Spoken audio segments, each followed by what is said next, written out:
Item Number SCP-1076 Object Class Euclid Special Containment Procedures. Each specimen of SCP-1076 is to be held in a 1.5 meter by 2 meter by 2.5 meter unfurnished cell with a windowless door. Bedding and plumbing facilities are not required. Soundproofing is not strictly required but should be provided if possible to reduce psychological stress on guards. One armed guard is to be assigned to each cell, chosen for personnel with no children under the age of 21. Access to specimens of SCP-1076 for experimentation requires Level 3 clearance and written approval following a thorough psychiatric profile. In no circumstances will access be granted to researchers with children under the age of 21.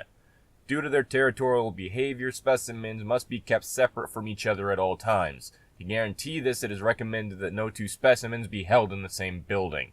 Description: instances of SCP-1076 appear to be children between the ages of 3 and 5 with an unwashed appearance and long matted hair, barefoot and dressed in ragged clothing. Cursory physical examination reveals signs of moderate to severe malnutrition and bruising and scarring consistent with physical abuse.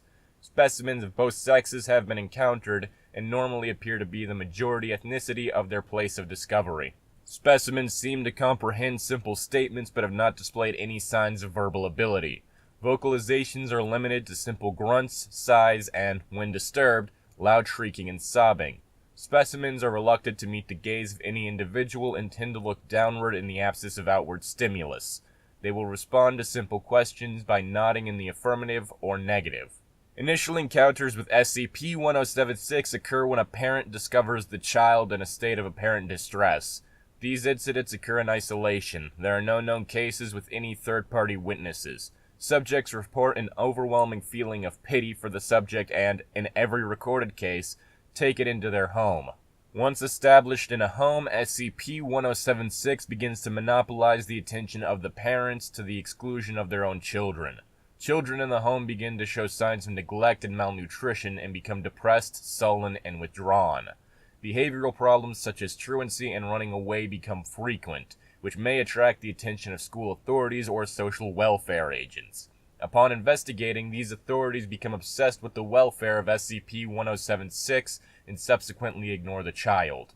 An infestation typically ends with the deaths of the parents and other caretakers as they neglect their own well-being in order to attend to SCP-1076, eventually succumbing to starvation or disease. In the few cases where the Foundation was able to contain an infestation before this occurrence, subjects separated from the specimen became violent or nearly catatonic and repeatedly demanded to be reunited with their baby. If two specimens of SCP-1076 meet, they will attack each other with great force, using teeth and fingernails until one or both are dead. Any personnel witnessing such an attack should be treated for possible psychological trauma. Request 1076-1. Dr.